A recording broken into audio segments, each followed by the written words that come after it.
Deus não se mede pelos nossos critérios de eficiência. Essa frase é do grande Bento XVI.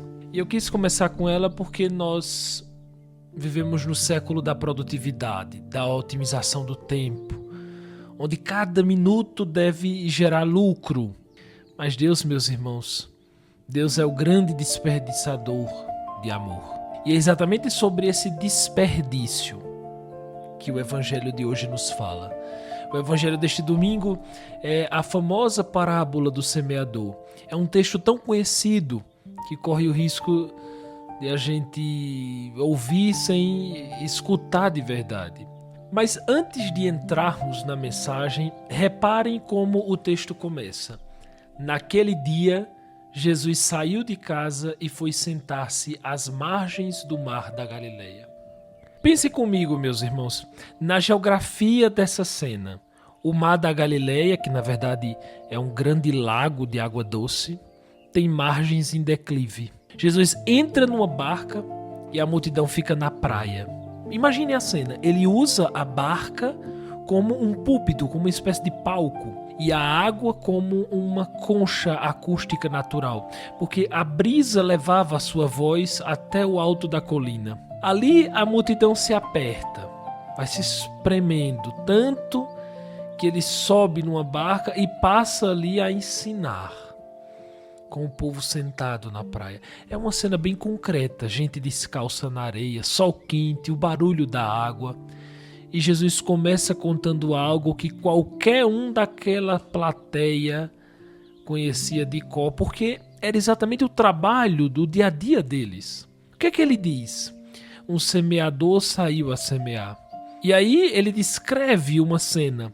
A semente cai na beira do caminho, cai no meio das pedras, cai entre os espinhos e finalmente cai em terra boa. Entendam, na Palestina do século I, diferente da que a gente vê hoje, o agricultor não arava a terra antes de semear. Ele semeava primeiro e arava depois, andando com a mão cheia de grãos e espalhando-os pelo caminho inteiro, sem esconder onde cai.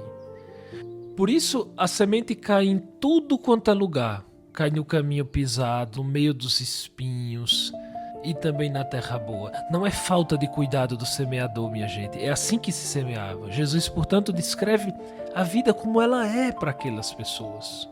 O que é que isso nos ensina de mais profundo hoje? Por favor, a semente é a palavra, minha gente. E quem é o semeador? O semeador é Deus.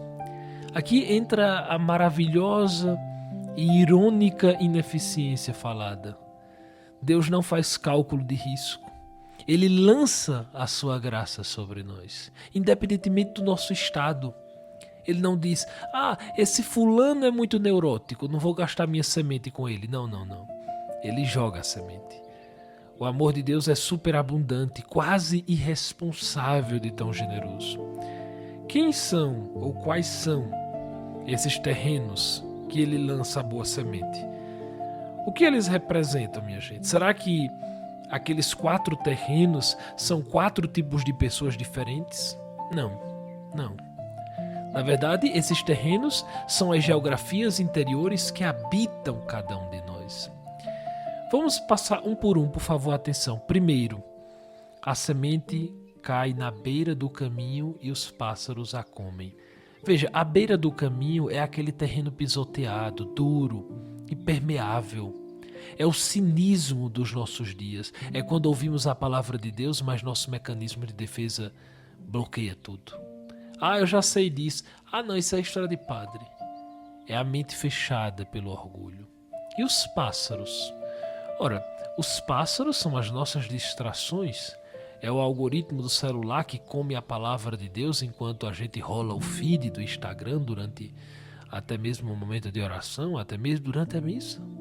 A palavra não penetra porque não damos atenção. Não há escuta verdadeira. Depois a semente cai em terreno pedregoso.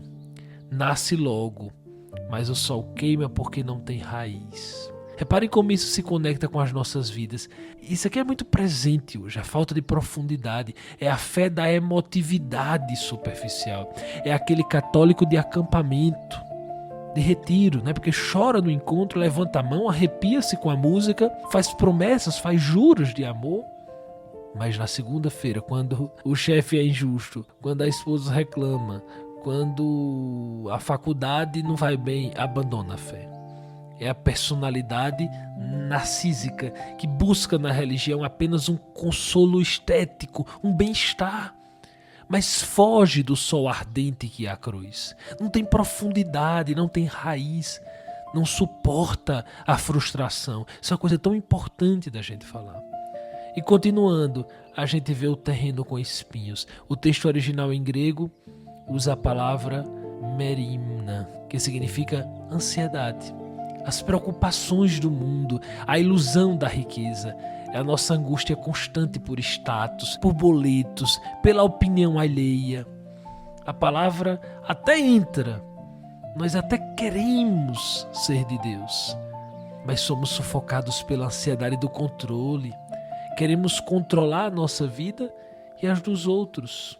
O espinho não deixa a alma respirar.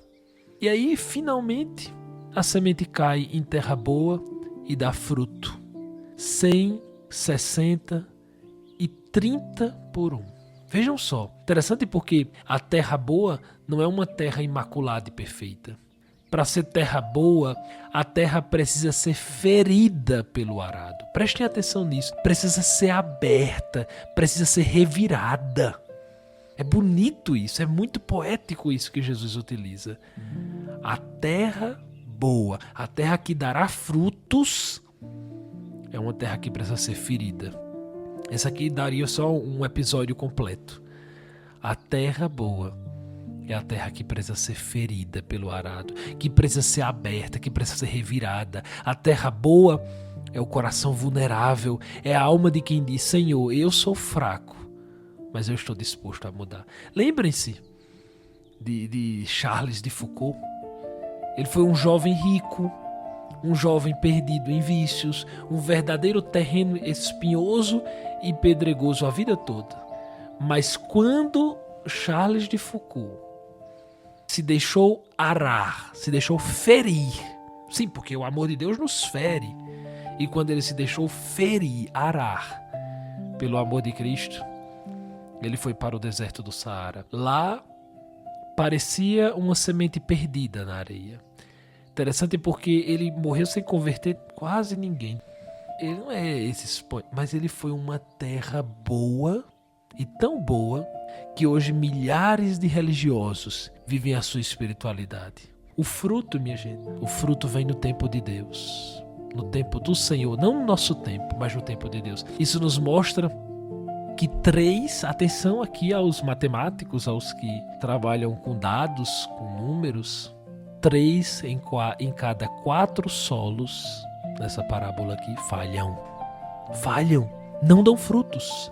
Às vezes a gente faz um retiro, faz um encontro, e a gente quer que todo mundo dê fruto, né? que toda semente lançada dê frutos.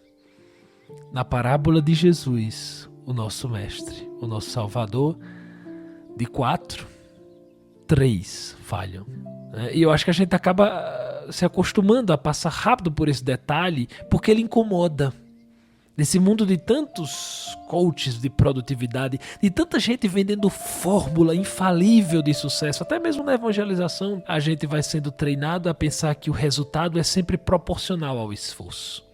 Que se algo não deu certo, é porque faltou disciplina. Na evangelização é assim, na nossa ação evangelizadora, na ação apostólica. É porque faltou planilha, é porque faltou mentalidade de crescimento. Olha que horror, que horror. Isso muitas vezes, essas palavras do mundo corporativo são utilizadas dentro da nossa vida apostólica, da nossa vida pastoral. E aí vem Jesus e conta uma história em que o semeador é generoso até parecer descuidado. Ele joga a semente em cima de pedra, sabendo que boa parte não vai vingar, e mesmo assim ele segue semeando. A nossa vida é essa. É semear, jogar. as sementes, porque quem vai arar a terra, quem vai cuidar, quem vai fazer dar frutos, não somos nós. Alguém poderia perguntar, mas vai jogar em ambientes de pedra e em pessoas que a gente sabe que não vão dar frutos? Cadê a otimização de recursos? Cadê a meta de conversão?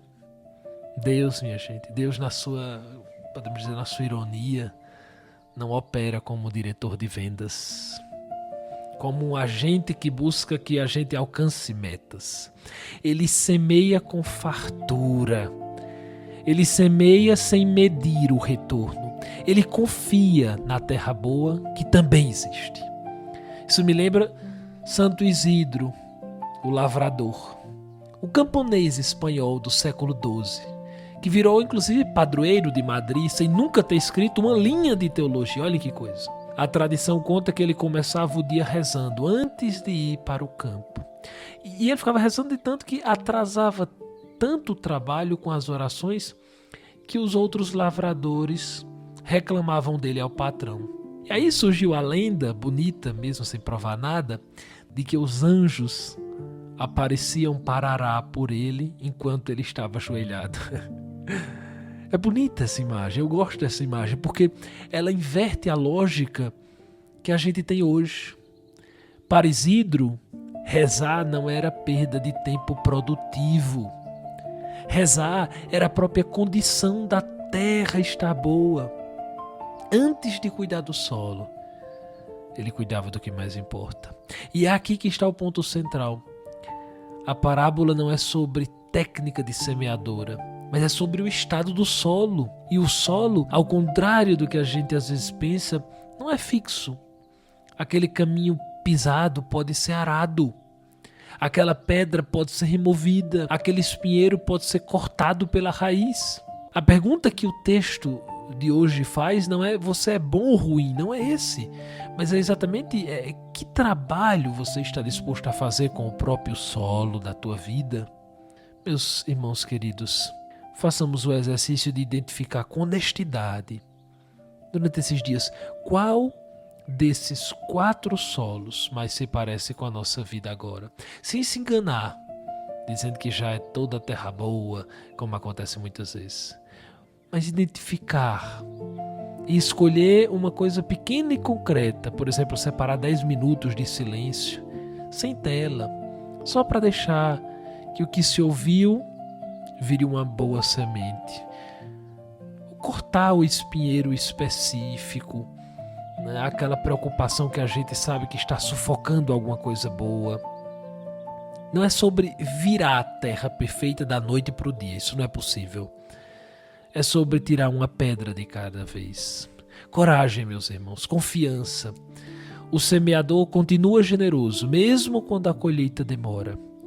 E que a Virgem Maria, que ouviu a palavra do anúncio do anjo, e não apenas a escutou, mas deixou que ela se enraizasse até gerar fruto, nos alcance a graça de sermos terra boa, trabalhada, mas boa.